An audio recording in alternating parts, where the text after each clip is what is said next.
పాపాన్ని బట్టి, అతని యొక్క దోషాన్ని బట్టి ఇదేమైపోయింది, లోకమంతా కూడా శపించబడింది. నువ్వు చేసిన పాపాన్ని బట్టి ఈ ఫలవృక్షం నీకు ఫలాలు ఇవ్వదని చెప్పి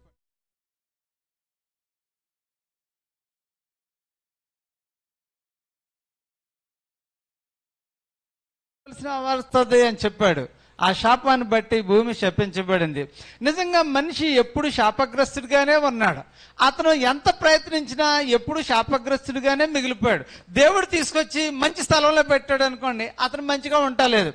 ఆదాముని తీసుకొచ్చి మంచి స్థలంలో పెట్టాడు, కానీ ఆదాము దాన్ని నిలుపుకోలేకపోయాడు. అవ్వమ్మ దాన్ని కారణం ఏంటంటే ఇంకా అని కోరుకున్నారు. అందుకనే వాళ్ళు పతనం అయిపోయారు. చాలా చదువుతూ ఉన్నప్పుడు ఒకసారి చూడండి, ఇర్మియా గ్రంథం 2వ అధ్యాయము 7వ వచనం. మనం ఈరోజు చదివే వచనాలు చాలా చక్కగా ఉంటాయి. ఇర్మియా గ్రంథం 2వ అధ్యాయము 7వ వచనం. దాని ఫలములను శ్రేష్ఠ పదార్థములను తినునట్లు నేను ఫలవంతమైన దేశములోనికి, దేవునికి స్తోత్రం, హల్లెలూయా. ఇక్కడ కథ చాలా చక్కగా ఉంటుంది చూడండి. దేవుడు ఇశ్రాయేలు ప్రజలను, యోధా ప్రజలను దేవుడు ఏం చేస్తున్నాడు తెలుసా, ఫలవంతమైన ప్రదేశంలోనికి నడిపించాడు.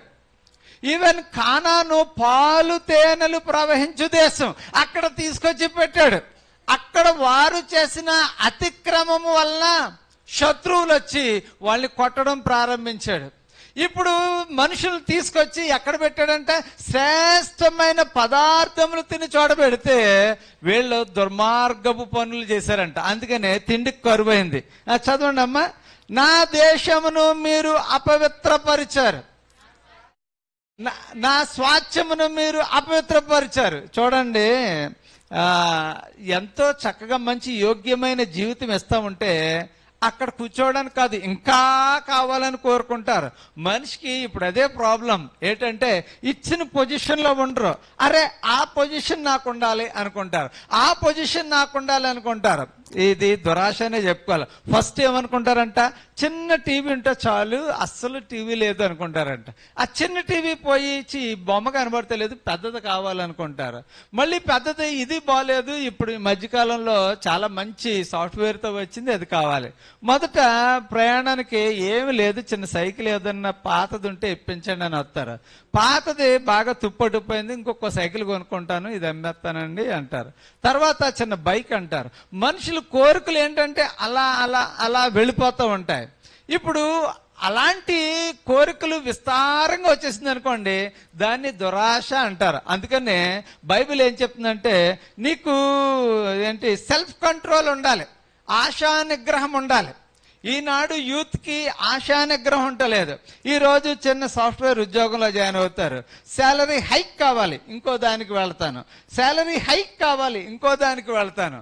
అక్కడి నుంచి కుటుంబంతో, భార్యతో ఉండరు, పిల్లలతో ఉండరు, కుటుంబ సభ్యులతో ఉండరు. ఇంకా 24 గంటలు కూడా ఆ ఉద్యోగం, ఆ సాఫ్ట్వేర్, ఆ టీము, ఇంకా వారికి మొత్తం కుటుంబంతో సంబంధాలు తెగిపోతూ ఉంటాయి. దురాశ ఏమవుతుంది, మేము ఒకసారి చుట్టాలను పలకరించడానికి వెళ్ళాం, లేదు, ఈవెన్ ఇంటి దగ్గర దొరకలేరు. ఆఖరికి ఆఫీస్కి వెళ్తే ఒక్క 10 నిమిషాలు, ఈవెన్ పిల్లలతో ఆడుకోవాలంటే కూడా ఈమె ఆ పిల్లలిద్దరిని తీసుకుని వెళ్ళి ఆఫీస్ దగ్గర తీసుకెళ్తే ఆ ఎదురుగుంటే చిన్న లాన్ ఉంది, అక్కడికి వచ్చి తండ్రి స్పెండ్ చేసి లోపలికి వెళ్ళిపోతారు. మనుషులు ఎలా ఉన్నారంటే చాలా దురాశతో ఉన్నారు.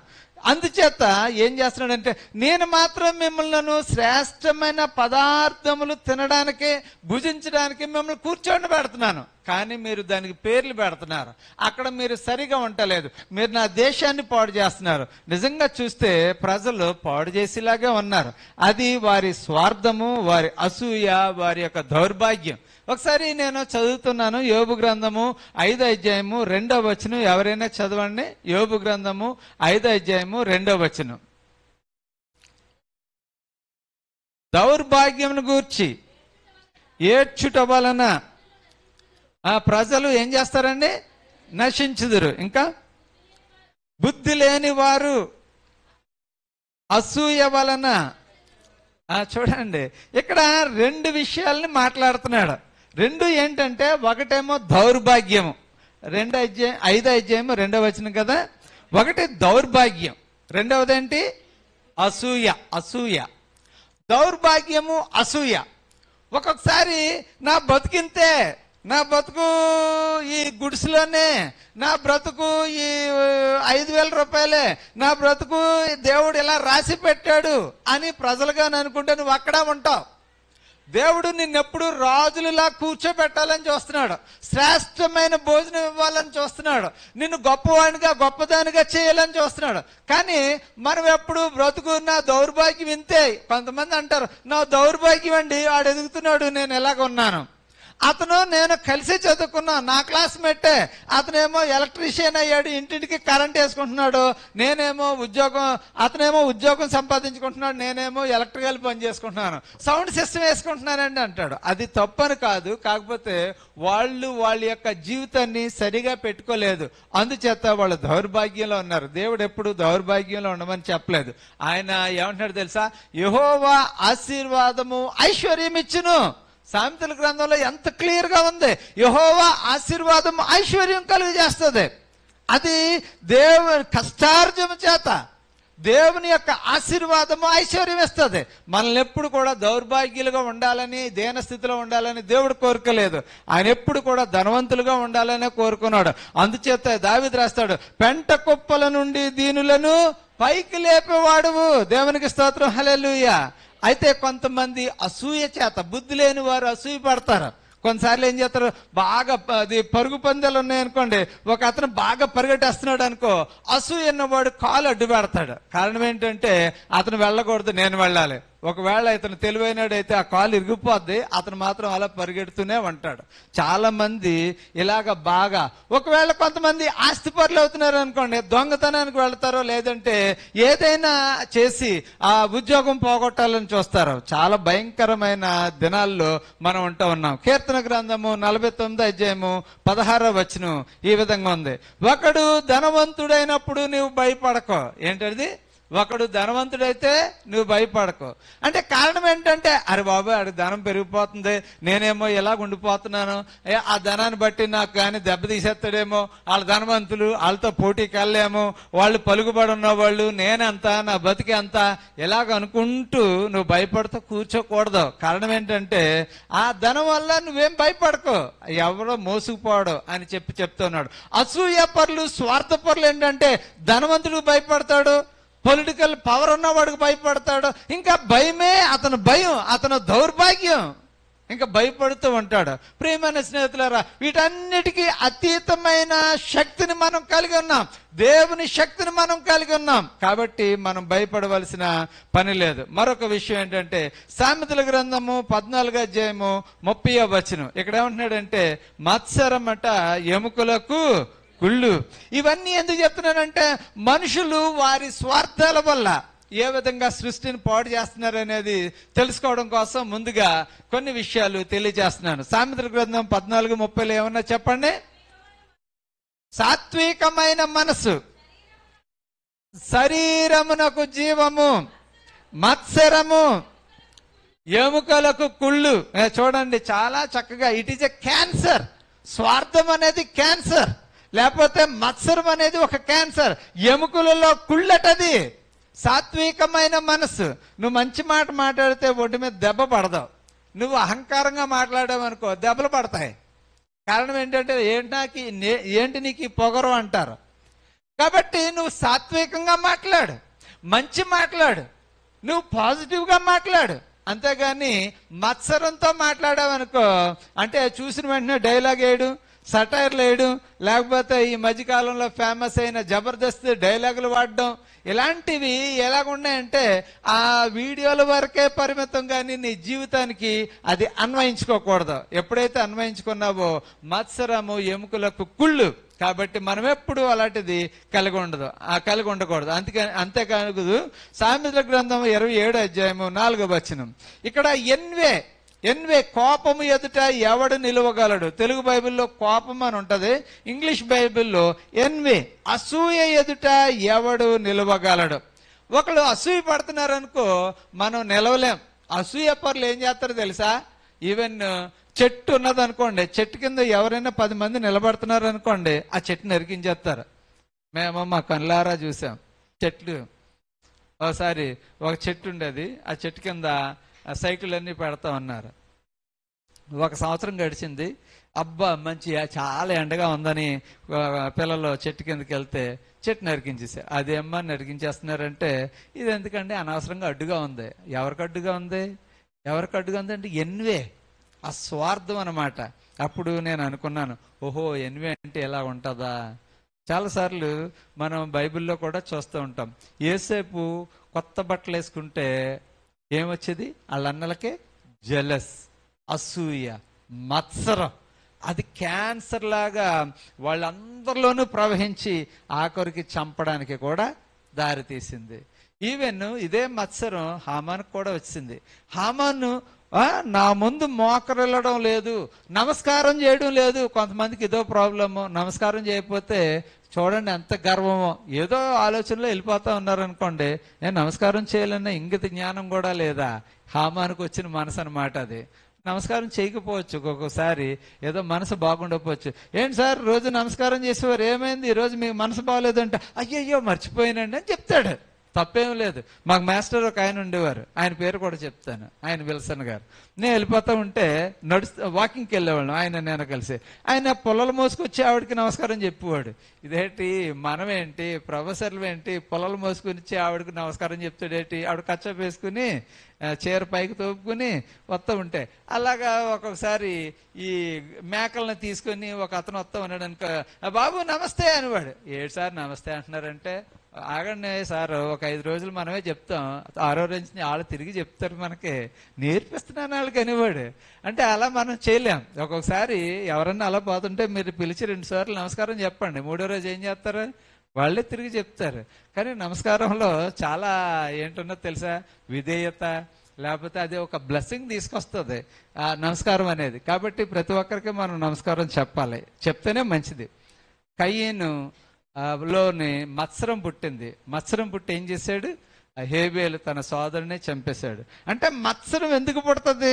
నువ్వు ఎదుగుతుంటే పుడుతుంది, నీ ఆరాధన బాగుంటే పుడుతుంది, నీ యొక్క స్థితి బాగున్నప్పుడు ప్రజల్లో మత్సరం పుడుతుంది, అసూయ పుడుతుంది. అది మనకు అర్థం కాదు, అది ఎలా వచ్చిందో అన్నది మనకు అర్థం కాదు. ఇప్పుడు అవ్వ ఆదాము చాలా హ్యాపీగా ఉంటే ఏమైంది? సాతాను వచ్చింది. ఇది నిజమా? నువ్వు ఇంకా ఎదుగుతావు అనగానే, ఓ నేను ఇంకా ఎదుగుతానేమో, దేవుడు నన్ను ఇక్కడ ఆపేసాడేమో, దేవుడు అందుకనే నన్ను పండు తినవలేదేమో, ఆయన చెప్పేదేంటి నేనే తినేస్తాను అనుకున్నది అవ్వమ్మ. నా భర్తకు కూడా పెడతాను అనుకున్నది. అప్పుడు ఏమైంది? దీనంతటి కారణం ఏంటంటే ఒకరిలో అసూయ పుట్టింది, వాళ్ళు రాంగ్ డైరెక్షన్ నడిపించారు, మొత్తం పతనానికి కారణమైంది. కొన్నిసార్లు మన యవ్వనస్తుల జీవితాన్ని కూడా మనం అలాగే చూసుకోవాలి. ఎవరైనా ఎంతకంటే బాగుంటుంది అనే ఒక రాంగ్ డైరెక్షన్ చెప్పారనుకోండి, అది సాతాను వస్తుంది అనమాట. మనకి ఫ్రూట్ ఆశ జీవిస్తుంది, అది కంటి నిండా మనకి అందమైన లోకాన్ని జీవిస్తుంది. నిజమే నిజమే అనుకుంటాం, మూర్ఖంగా వాళ్ళ మాటల్లో పడిపోతాం, అంతే మనం నాశనంలోనికి వెళ్ళిపోతాం. ఈ యొక్క స్వార్థపరులు లేదంటే అసూయతో ఉన్నవారు వీళ్ళ ఏం చేస్తున్నారంటే సృష్టి నాశనానికి కారణమవుతామన్నారు. ఎందుకని దేవుడు పర్యావరణ దాని కాపుదల కూడా మనుషులకే అప్పచెప్పాడు. మనిషి అట ఈ సృష్టికి సంరక్షకుడు అంట. సృష్టికి సంరక్షకుడు అంటే చూడండి, యుద్ధం వచ్చిందనుకోండి ఏం చేస్తారు? మొత్తం బాంబులేసి పేల్చేస్తారు. పూర్వట చెట్లు నరికేసేవారట. దేవుడు ఏమన్నాడు తెలుసా? మీరు పండ్లు కాయని చెట్లు నరకండి, పండ్లు ఇచ్చే చెట్లు మాత్రం దయచేసి మీరు నరకొద్దు. ఎవరు చెప్పాడు? దేవుడు చెప్పాడు. నేను మీకు ఆ వచనాలన్నీ ఈరోజు చూపిస్తాను. మనిషి ఏంటండి? సంరక్షకుడు. ఆదికాండము 8వ అధ్యాయము 15వ వచనం నుంచి 17వ వచనం వరకు చూస్తే అక్కడ ఏం చేస్తున్నాడో తెలుసా? జలప్రళయం వచ్చినప్పుడు దేవుడు ఏం చేశాడు చెప్పండి? జలప్రళయం వచ్చినప్పుడు జతలు జతలుగా జంతువులను, పక్షులను, ప్రతి పురుగును వాడలోనికి చేర్చాడు. దేవునికి స్తోత్రం, హల్లెలూయా. మరలా మొత్తం జలప్రళయం పూర్తయిన తర్వాత నోవహు అతని కుటుంబ సభ్యులు బయటకు వచ్చినప్పుడు వాడలో ఉన్న ప్రతి జంతువును ఆయన బయటకు తీసుకొచ్చాడు. దేవుడు మనిషి ఈ యొక్క సృష్టికి ఏంటి తెలుసా? ప్రొటెక్టర్. చాలా మంది ఈ విషయం ఏంటంటే ఏదో మామూలుగా జనరల్గా చూసుకుంటూ ఉంటారు. ఈరోజు మనము మనిషి ఏ విధంగా ఈ యొక్క సృష్టికి కాపుదల ఇవ్వాలి అన్న విషయాలని మనం చూద్దాం. చాలా వచనాలు ఉన్నాయి, కానీ నేను కొన్ని విషయాలు మాత్రమే మీకు చెప్తాను. చూడండి, ఆది కాండము, నిర్గమకాండము, లేవియ కాండము, సంఖ్యాకాండము, ద్వితీయోపదేశ కాండం, 5 కాండాల్లో కూడా ఈ సృష్టికి సంబంధించినవి ఉన్నాయి. నేను అందులో 2-3 పికప్ చేసుకుని మీకు చెప్తాను. నిర్గమకాండము 23 అధ్యాయము 19వ వచనం చదవండి. నిర్గమకాండము 23 అధ్యాయము 19వ వచనం చదవండి అమ్మా. మీ భూమి ప్రథమ ఫలములో మొదటి వాటిని దేవుడైన యెహోవా మందిరములోనికి తేవలను. మేక పిల్లను దాని తల్లి పాలతో. చూడండి, చాలా మంది మాంసంలో పాలు వేసుకుంటూ ఉంటారట. నాకు చాలా తెలియదు ఆ విషయం, ఇది చదివేంత వరకు. పాలతో వండుతారు. ఈ మధ్య ఈ మ్యాగ్నెట్ అని చెప్పేసి పెరుగుతో చికెన్ ఏం చేస్తున్నారు, 1 గంట సేపు పెట్టుకుంటూ ఉన్నారు. అలాగే పాలు కూడా వేసుకుని మాంసాన్ని వండుకుంటారంట. ఆ విషయం నాకు తెలియదు. ఇది చదివినప్పుడు నిజంగా దేవుడు ఏమంటున్నాడని, దాని తల్లి పాలతో పిల్లని వండొద్దని చెప్తున్నాడు. అది చాలా క్లియర్గా. అంటే దీన్ని మరొక సబ్జెక్ట్ కింద మనం చెప్పుకోవచ్చు ఎప్పుడైనా. ఈవెన్ మనం కూర ఎలా వండుకోవాలి అన్నది కూడా దేవుడు చెప్తా ఉన్నాడు. ఇంకోటి తెలుసా మీకు, ఏ జంతువులు తినాలి, ఏ జంతువులు తినకూడదు అనేది కూడా చెప్తున్నాడు. చాలా మందికి పోర్క్ అంటే పంది మాంసం అంటే చాలా ఇష్టం, చాలా ఇష్టం.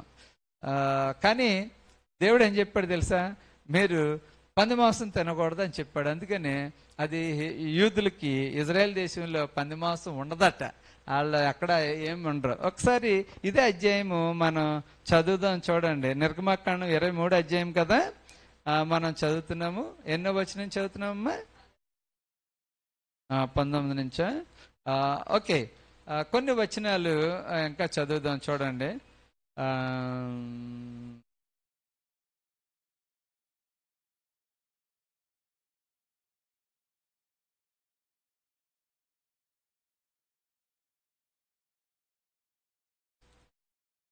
ఓకే, మరొక వచనం చెప్తాను, అది చదువుదాం. 22 లేవియా కాండము 22వ అధ్యాయము 27 నుంచి 28 వరకు చదువుదాం. లేవియా కాండము చదవండి అమ్మా. యెహోవా మోషేకు ఎలాగు సెలవిచ్చాను.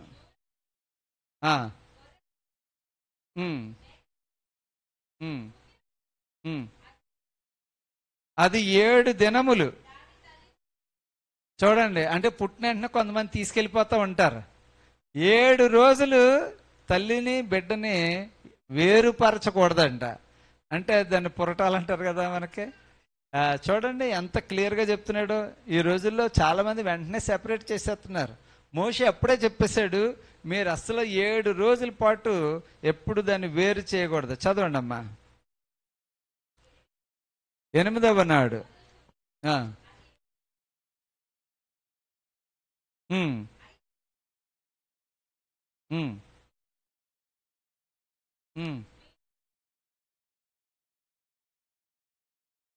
చాలా మంది తల్లిని పిల్లని ఒకసారి చంపేస్తారంటారు, బలేస్తూ ఉంటారట. ఎప్పుడు కూడా తల్లి గాని పిల్లని ఒకేసారి బలి వేయకూడదు అని చెప్తా ఉన్నాడు. ఇది చదివినప్పుడు 22 అధ్యాయము మీరు ఇంటికి వెళ్ళిన తర్వాత చదవండి. చదివినప్పుడు చాలా చక్కని విషయాలు మనకు తెలుస్తాయి. లేవియా కాండం మీరు చదివారు అనుకోండి, అనేక విషయాలు మనకు తెలుస్తాయి. అసలు చర్చిలో ఎలాగుండాలి, ఎలాంటి వాళ్ళు దేవుని సన్నిధిలో ఉండాలి, దేవుని సంతానంలో ఉండాలి, ఈవెన్ దేవుని యొక్క పవిత్రమైన స్థలంలోనికి ఎవరు ప్రవేశించాలి, ఎవరు ప్రవేశించకూడదు, ఇలాగా ఈ విషయాలన్నీ కూడా బైబిల్ గ్రంథంలో చాలా చక్కగా ఉన్నాయి. తర్వాత మనం ఏ జంతువుని తినొచ్చు, ఏ జంతువుని తినకూడదు అనే విషయాలు కూడా లేవియా కాండంలో చాలా డీటెయిల్గా ఇచ్చాడు. కాబట్టి ఈ విషయాలన్నీ మనం చూస్తూ ఉన్నప్పుడు మనకి ఏంటి అర్థమవుతుందంటే, ప్రొటెక్షన్ ఆఫ్ లైఫ్ అన్నమాట. ఈ జంతువుల ప్రొటెక్షన్ మనం ఏ విధంగా మనం చూస్తున్నాం. 27వ వచనం 28వ వచనం మనం చూసినప్పుడు ఏమంటున్నాడు, తల్లిని పిల్లని ఒకసారి మీరు వధింపకూడదు అని చెప్తూ ఉన్నాడు. ఈ సృష్టిని కాపాడవలసిన బాధ్యత దేవుడు మనకు చెప్పాడు. We are stewards. స్టీవర్డ్స్ అంటే మనం సంరక్షకులకు మాత్రమే, మనం నాశనం చేసేవాళ్ళుగా ఉండకూడదు. ఈ మధ్యకాలంలో ఏమైంది తెలుసా, ఒకప్పుడు గేలం వేసేవారు, తర్వాత వల వేస్తాం మొదలుపెట్టారు. వలలో ఎక్కువ చేపలు పడుతూ ఉండే. అది కాదు, ఇప్పుడు మిషన్స్ వచ్చేసినాయి. ఆ మిషన్ వల్ల ఏమవుతుంది తెలుసా, మొత్తంగా ఇప్పుడు చేపలు పెద్ద చేపలే కాదు, చిన్న చిన్న పరుగులు, అంటే ఏంటంటే చిన్న చిన్న చేపలు కూడా దానిలో పడి తినడానికి అవి బాగుండవు. కాకపోతే మిషన్ వల్ల అవి మొత్తం తీసుకురాబడుతున్నాయి. చాలాసార్లు అది ఏమైపోతుందంటే పాడైపోతున్నాయి, చనిపోతూ ఉన్నాయి. అందుకనే ఏమవుతుంది, చేపల యొక్క పెంపకం కూడా తగ్గిపోయింది, ఉత్పత్తి తగ్గిపోయింది ఈ మోడర్న్ మిషన్ వల్ల. మీకు ఒకటి తెలుసా, రేడియేషన్ వల్ల పిచ్చుకలు చచ్చిపోతున్నాయట. రేడియేషన్ వల్ల బ్లూటూత్ అంటున్నాము, రేడియేషన్ అంటున్నాము, సెల్ ఫోన్లు అంటున్నాము. ఈ మధ్యకాలంలో పిచ్చుకలు ఎక్కువ కనబడతలేదు. దానికి కారణం ఏంటంటే రేడియేషన్ ఎక్కువైపోయింది. ఇంకా చెప్పాలి అనుకుంటే ఎయిర్ కండిషన్ వల్ల ఎర్త్ వార్మ్ అంటే వేడి ఎక్కువైపోతుంది, సముద్ర మట్టం పెరిగిపోతుందట. చాలా రాబోయే రోజుల్లో ఇవన్నీ కూడా నష్టాలే ప్రజలకే. దీనికి కారణం ఏంటంటే మనుషుల యొక్క స్వార్థం. చూడండి, ఈరోజు ఒక్కొక్క ఇంట్లో 4-5 ఎయిర్ కండిషన్లు ఉన్నాయి. ఒక ఆఫీస్కి వెళ్ళామనుకో, ఎన్ని కనబడితే 10 అలాగా రూమ్కి ఒక ఏసీ చొప్పున చక్కగా ఉంటుంది. దాంతో మొత్తం భూమి అంతా వేడితో నిండిపోతా ఉంది. అందుచేత ఏమవుతుందంటే ఈవెన్ ఎర్త్లీ రిసోర్సెస్ కూడా పాడైపోతా ఉన్నాయి. ఎక్కువగా స్కూల్ పిల్లలకి మేము నేర్పించాలి ఏంటంటే డ్రాప్ కూడా పడకూడదంట. కొంతమంది వాటర్ అలా ఫ్లో అయిపోతూ ఉంటుంది, చూసుకుంటూ వెళ్ళిపోతూ ఉంటారు. అక్కడ డ్రాప్ కూడా పడకుండా మనం కట్టడం అలవాటు చేసుకోవాలి, మన పిల్లలకు నేర్పించాలి. కొన్నిసార్లు మొక్కలు కడుక్కుంటూ ఉన్నప్పుడు ఒక్కసారే మొక్క మీదకి వస్తుంది, ఈ పోయేది మాత్రం ఒక బకెట్ నీళ్ళు ఉంటుంది. నీళ్లు కూడా మనం సేవ్ చేయాలని బైబిల్ చెప్తుంది, అలాగే ప్రభుత్వం వారు చెప్తూ ఉన్నారు. We are stewards. మనము దీన్ని జాగ్రత్తగా చూసుకోవాలి. ఒకసారి చూద్దాం, ద్వితీయోపదేశకాండము 20వ అధ్యాయము 19వ వచనం నుండి 20వ వచనం వరకు. నేను కేవలం 1-2 వచనాలు చదివిస్తున్నాను. మీలో కొంతమంది రాసుకుంటున్నారు కాబట్టి లేవియాకాండం చదవండి, కొన్ని అధ్యాయాలు చదవండి. 20వ అధ్యాయం నుంచి 22, 23 అధ్యాయాల వరకు చదవండి. అలాగే ద్వితీయోపదేశకాండము 20వ అధ్యాయంకి వద్దాం. ద్వితీయోపదేశకాండము 20వ అధ్యాయము. నీవు ఒక పురమును దాని మీద యుద్ధము చేయిచు అనేక దినములు ముట్టడి వేయినప్పుడు దాని చెట్లు గొడ్డలి చేత పాడు చేయకూడదు. ఏం చేస్తారు తెలుసట, యుద్ధానికి వెళ్ళినప్పుడు చెట్లట నరికేస్తారు. ఇప్పుడు సృష్టి మొత్తం పాడు చేస్తారు. అది మనుషుల స్వార్థ బుద్ధే.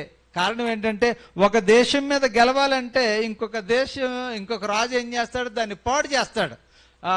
గొర్రెలు పాడు చేస్తాడు, మేకలను పాడు చేస్తాడు, జంతువుల్ని పాడు చేస్తాడు, ఇల్లుని పాడు చేస్తారు, బంగారం ఏదైతే అది పాడు చేసేస్తూ ఉంటాడు. దేవుడు ఏం చెప్తున్నాడు, మీరు చెట్టులు నరకొద్దు అని చెప్తున్నాడు. చాలా మంది ఈ మధ్యకాలంలో డిఫారెస్టైజేషన్ అంటూ ఉంటారు. అంటే చెట్లు నరకడం ఎక్కువైపోయింది. అది ఒకవేళ వారు ఇల్లులు కట్టుకోవడం కోసం కావచ్చు. ఈ మధ్యకాలంలో మంచి పంటలు పండే పొలాలని ఏం చేస్తున్నారంటే హౌసింగ్ కాలనీగా మార్చేస్తూ ఉన్నారు. అది 2 పంటలు పండుతుంది, కొన్ని చోట 3 పంటలు పండుతుంది. కానీ ఆ భూమి ఎక్కువ డబ్బులు వస్తుంది, భూమి మీద ఏం వస్తుందండి, ఏమీ రావడం లేదు అని ఏం చేస్తున్నారంటే ఆ భూమిని ఇళ్ల స్థలాలుగా మార్చేస్తూ ఉన్నారు. దేవుడు ఏమంటున్నాడు, చాలా చక్కని విషయం ఇది. మరొకసారి చదవమ్మా, ద్వితీయోపదేశకాండం 20వ అధ్యాయం 19వ వచనం. నువ్వు యుద్ధానికి వెళ్ళినప్పుడు ఏం చేయకూడదు, గొడ్డలి చేత పాడు చేయకూడదు, వాటి పండ్లు తినవచ్చును గాని ఆ పండ్లు ఇచ్చే చెట్లు నరికేయకూడదండి. చాలాసార్లు నరికేస్తూ ఉంటారు. ఇది దారి కట్టుగా ఉన్నదంటే నరికేస్తారు. అంటే ఈ మధ్యకాలంలోనే ఇప్పుడు నేరేడు చెట్టు పెద్దయింది అనుకోండి, అది నరకాలంటే పంచాయతీ నుంచి పర్మిషన్ తెచ్చుకోవాలి. ఈ మధ్యకాలంలో వచ్చింది, చాలా కాలం క్రితం వచ్చింది, కానీ ఎవరు పట్టించుకోరే. చెట్లని విస్తారంగా పాడు చేస్తున్నారు. అలాగే ఈ అడవుల్ని కూడా పాడు చేసేస్తూ ఉన్నారు. నీవు వాటిని ముట్టడించుటకు పొలములోని చెట్లు నరులా, అంటే అట్టి చెట్లను నీవు కొట్టకూడదు.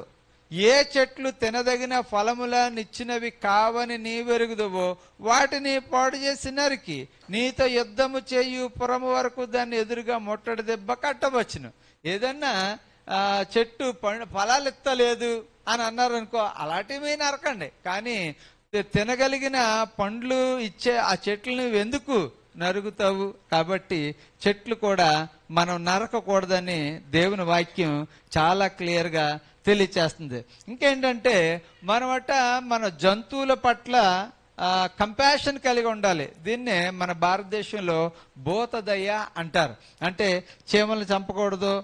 కొన్నిసార్లు కొన్ని పండగల్లో ఏం చేస్తారో తెలుసా? భారతదేశంలో కుక్కలకి అన్నం పెడతారు. మీరు ఎప్పుడైనా చూసారో లేదో? నా చిన్నప్పుడు ఏం చేసేవారంటే అన్నం వండేసి మొత్తం వీధిలో ఉండే కుక్కలన్నిటికి పెడతా ఉండేవారు. ఇదేంటి కుక్కలు పెడుతున్నారు? భోగి పండుగ రోజట కుక్కలకి కూడా భోజనం పెడతా ఉంటారు. జంతువుల్ని జాగ్రత్తగా చూడాలని బైబిల్ తెలియజేస్తుంది. సంఖ్యాకాండము 22 అధ్యాయము 28 నుంచి 32 వరకు. సంఖ్యాకాండము 22 అధ్యాయము 28 నుంచి చదవండి అమ్మా.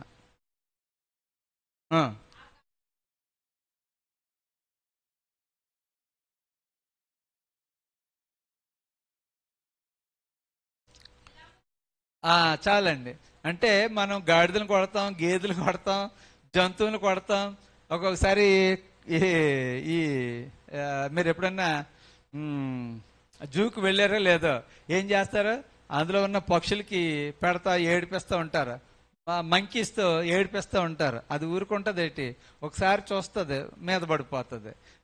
కొన్నిసార్లు కొంతమంది అలాగే మనం అప్పుడప్పుడు చిన్న చిన్న వీడియోలు క్లిప్పులు చూస్తూ ఉంటాం. వాటిని రెచ్చగొట్టడం వల్ల అవి చంపేయడం చూస్తాం, మనుషుల మీద పడిపోవడం.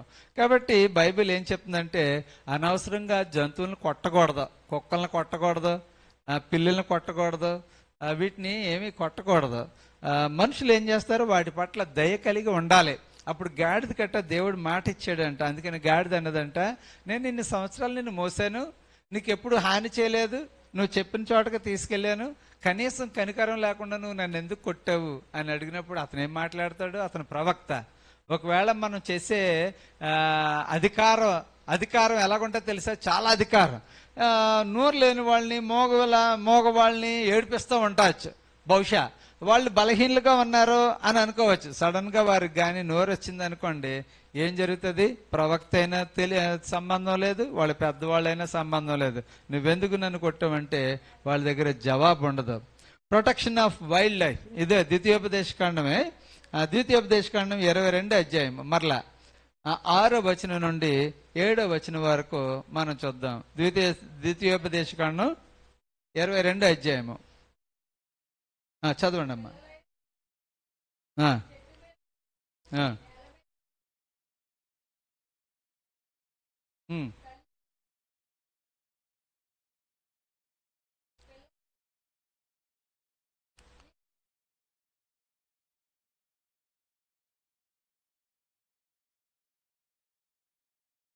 కొంతమంది ఏం చేస్తారు? తల్లి పిల్లల్ని తీసుకుపోతే అవి చచ్చిపోతాయి.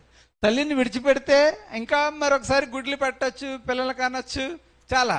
కానీ చాలా మంది ఏం చేస్తారట, మొత్తం తల్లిని తీసుకెళ్ళిపోయి వండుకు తినేస్తారు, పిల్లల్ని పెంచుకుని మళ్ళీ దాన్ని. దేవుడు ఏం చెప్తున్నాడంటే రెండు ఒక్కసారే తీసుకోవద్దు. అంటే ఆ రోజుల్లో ప్రజలకి జ్ఞానం సరిగా లేదు అనుకోవచ్చు. పోనీ ఈ రోజుల్లో కూడా ఇలాంటి వాళ్ళు ఉండవచ్చు. అందుకనే ఈ రోజుల్లో ఎకాలజికల్ కన్సర్న్, ఎకాలజీ అనేది స్కూల్లో కూడా కాలేజ్ లెవెల్లో ఒక సబ్జెక్ట్గా పెట్టారు. కారణం ఏంటంటే మన యొక్క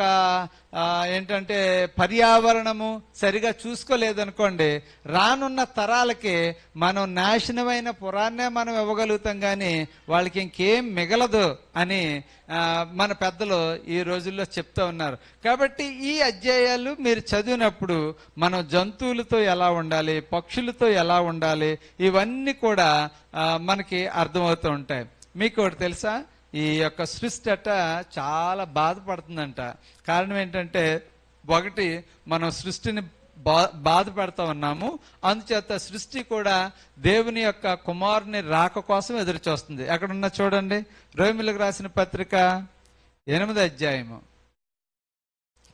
రోమీలకు రాసిన పత్రిక 8వ అధ్యాయం. ఈరోజు నేను దీనికోసమే, పర్యావరణం కోసమే చెప్పాలనుకుంటున్నాను కాబట్టి చాలా సింపుల్గా కొన్ని విషయాలు, వచనాలు మాత్రమే మీతో చదివించాను. రోమీలకు రాసిన పత్రిక 8వ అధ్యాయము 18వ వచనం నుండి చదవండి అమ్మా.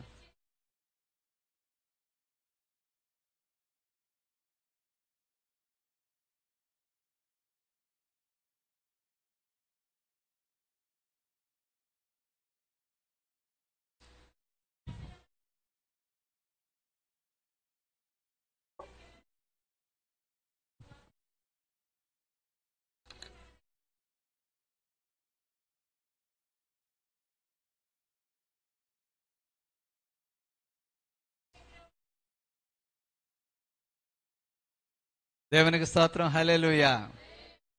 మనం అనుకుంటున్నాము ఆన్లైన్ ప్రార్థన పెడుతున్నాం, ప్రభువా త్వరగా రా అని ప్రార్థన చేస్తున్నాం. ప్రభువా మేము నీ సన్నిధానానికి వచ్చేస్తాం, పరలోకానికి వచ్చేస్తాం, మాకు విమోచన కావాలి అని మనం అనుకుంటున్నాం. కానీ బైబిల్ ఏం తెలియజేస్తుంది తెలుసా? సృష్టి దేవుని యొక్క రాకడ కోసం ఎదురు చూస్తూ ఉంది. నేను ఆలోచిస్తూ ఉన్నప్పుడు యెషయా గ్రంథం 1వ అధ్యాయం 2వ వచనం అనుకుంటాను. దేవుడు ఏమంటాడు? ఆకాశమా ఆలకించు, భూమి చెవియగు, నేను పిల్లలను పెంచి గొప్పవారినిగా చేసి తిని వారు నా మీద తిరగబడి ఉన్నారు. దేవుడు కలుగు చేసిన ప్రతి వస్తువు దేవుని మాట వెంట ఉంది. కాకపోతే సృష్టి లాంగ్వేజ్ మనకు రాదు, డాగ్స్ లాంగ్వేజ్ మనకు రాదు, ఆవుల లాంగ్వేజ్ మనకు రాదు, మేకల గొర్రెల లాంగ్వేజ్ మనకు రాదు. దేవుడికి మాత్రం అన్ని లాంగ్వేజెస్ వచ్చు. ఆయనకి తెలుసు ప్రతి వాటి కోసం. అందుకనే ఒకసారి గాడిదకి మానవ స్వరం ఇచ్చాడు, నువ్వు మాట్లాడొచ్చని. ఒకవేళ సృష్టికే గాని దేవుడు మానవ స్వరం ఇస్తే అన్నీ ఎక్కడికక్కడ మనల్ని సరి చేసేస్తూ ఉంటాయి కదా. ఒకసారి ఒక్కొక్కసారి కొంత పెడతారు. మేక మాంసాలు ఎలాగుంటాయి కదా, ఇప్పుడు మేకలకే కానీ మానవ స్వరం వచ్చింది అనుకోండి, మనుషులు తిరిగేసి కట్టేసి అది కూడా చర్మం వలిసేస్తూ ఉంటుంది అనమాట. చాలా అందుకని మనం చాలా జాగ్రత్తగా దేవుని యొక్క వచనాన్ని చూడాలి. మన ఎడల ప్రత్యక్షము కాబోవు మహిమ ఎదుట ఇప్పటి కాలపు శ్రమలు ఎన్నదగినవి కావని ఎంచుచున్నాను. ఈ కాలములో శ్రమలు వచ్చినాయి. మనకి ఆహారం ప్రాబ్లము, లేదంటే బంధువర్గంతో ప్రాబ్లము, లేదంటే పాలిటిక్స్తో ప్రాబ్లము, మనుషులతో ప్రాబ్లము. చాలా మంది సోదరులు ఎలాంటి విషయాలే తెలియచేస్తూ ఉన్నారు. సువార్తకు చాలా సమస్యలు ఎదురవుతూ ఉన్నాయి, వాక్య ప్రకటనకు సమస్యలు ఎదురవుతూ ఉన్నాయి. మనకి ఉద్యోగాలు రావడం లేదు, మళ్ళీ దొంగచాటుగా ఉద్యోగాలు వెళ్ళిపోతూ ఉన్నాయి. కొంతమంది లంచాలు తీసుకుని ఉద్యోగాలు తెచ్చేసుకుంటూ ఉన్నారు. ఇలాంటివన్నీ చెప్తూ ఉన్నారు. అవి పెద్ద సమస్యలు కాదట. దేవుని కుమారుల ప్రత్యక్షత కొరకు సృష్టి మిగుల ఆశతో తేరి చూచుచు కనిపెడుతుంది. ఎందుచేతంటే నాశనమునకు లోనైన దాస్యములో నుండి విడిపించబడి, దేవునికి స్తోత్రం, హల్లెలూయా. ఈ లోకం ఏమైంది? నాశనమునకు లోనైపోయింది, దాస్యానికి లోనైపోయింది. ఎవరిని బట్టి అంటే మనుషులను బట్టే, అవ్వ ఆదామును బట్టే అది నాశనానికి లోనైంది. ఇర్మియా గ్రంథంలో చూసినప్పుడు కూడా చాలా, మీరు ప్రతి చెట్టును కింద మీరు పాడు చేస్తా ఉన్నారు, అందుచేతే ఈ భూమి నాశనం అయిపోతుందని చెప్తా ఉన్నాడు. ఇంకా ప్రకటన గ్రంథంలోనూ పేతురు రాసిన 2వ పత్రికలోనే ఏమంటున్నాడు తెలుసా? పేతురు రాసిన 2వ పత్రికలో ప్రభు యొక్క 2వ రాకడలో ఈ భూమి పంచభూతములు నాశనం అయిపోతాయి, మిక్కడమైన వేండ్రముతో లయమైపోవును అని చెప్తా ఉన్నాడు పేతురు గారు. ఇవి చూసినప్పుడు నిజంగా పోతాయా అని నేను ఆలోచిస్తూ ఉన్నాను. ఒకసారి మీరు అందరూ, మీకు ప్రశ్న ఏంటంటే, భూమి ఎన్నిసార్లు లయమైపోయింది చెప్పండి? భూమి ఎన్నిసార్లు లయమైపోయింది దేవుడు కలుగు చేసిన తర్వాత? మీకు గుర్తులేదు కదా. నోవా టైంలో ఏమైంది? నోవాహు కాలంలో మొత్తం జలప్రలయంతో అయిపోయింది. ఇప్పుడు మరలా రెండవసారి ఏమవుతుంది చూడండి. పేతురు రాసిన 2వ పత్రిక 3వ అధ్యాయము, అదేనండి 10వ వచనం నుంచి చదవండి. ఉమ్ ఉమ్ ఉమ్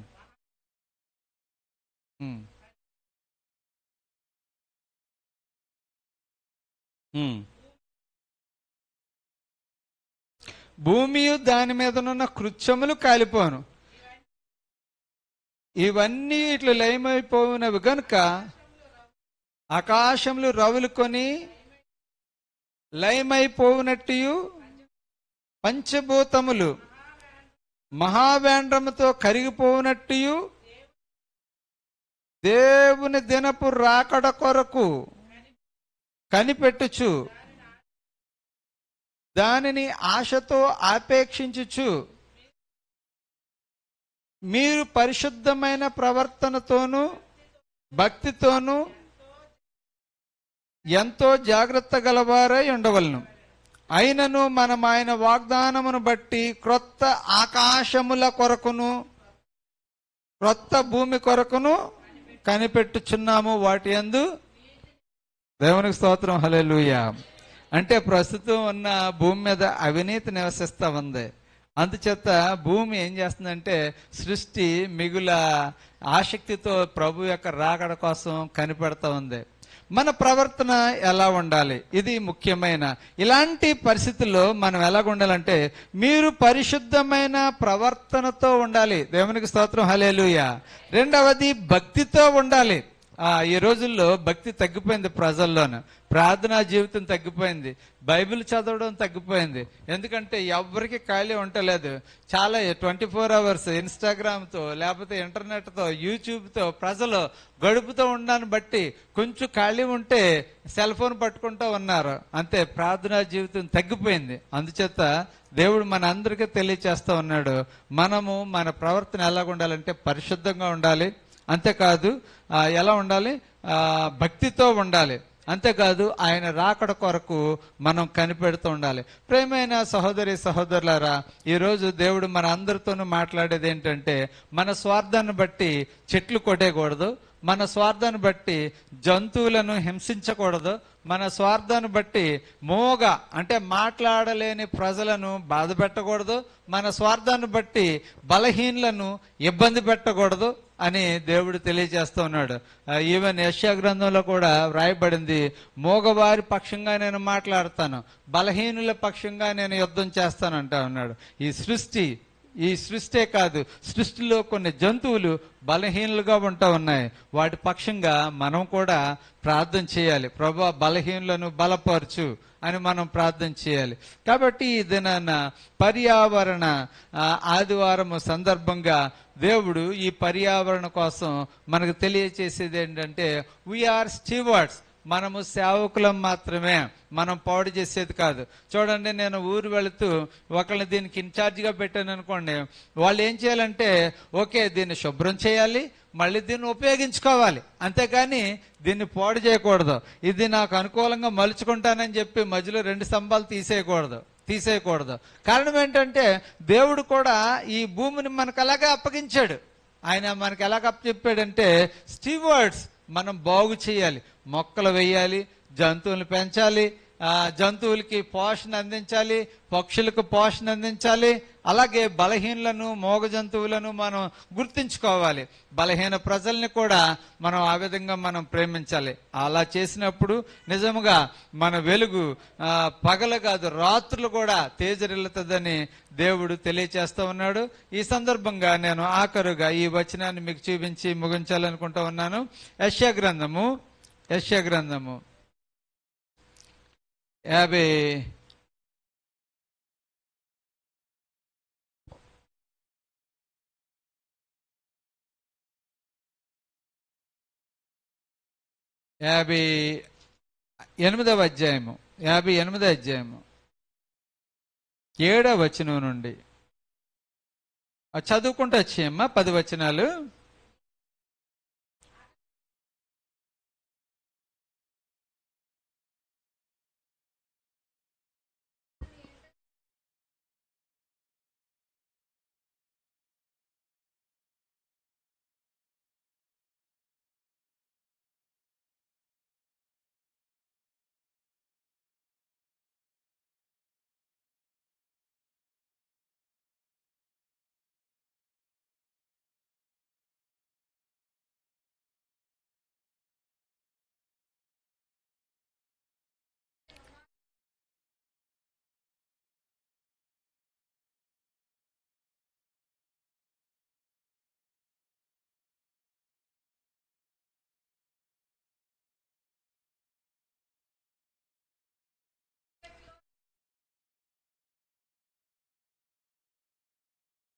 ఇంకా ఈ వచనాలన్నీ కూడా చాలా చక్కగా ఉంటాయి.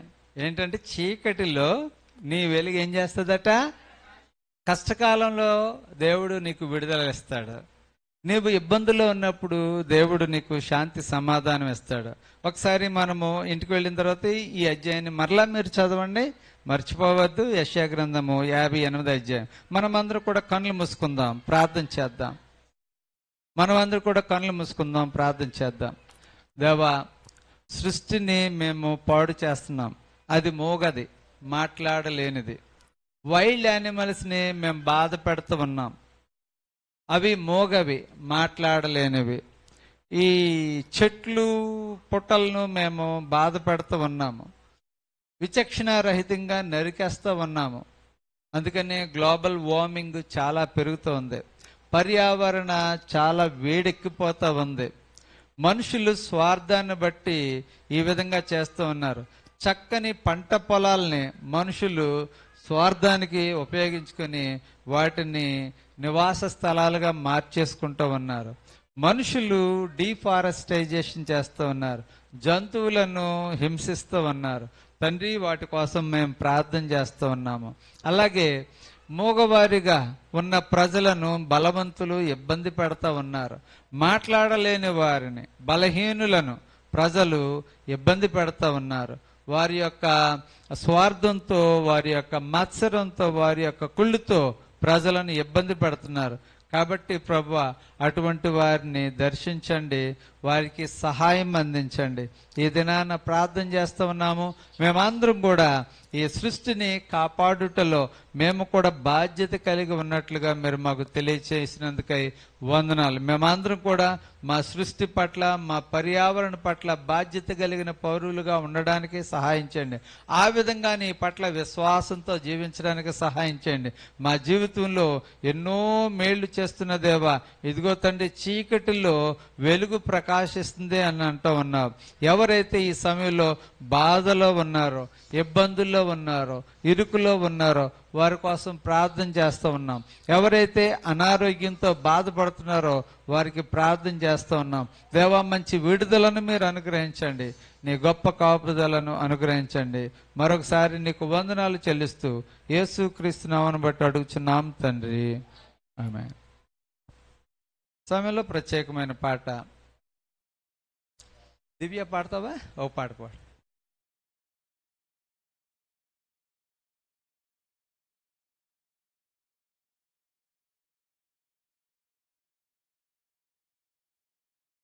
కిట్టు.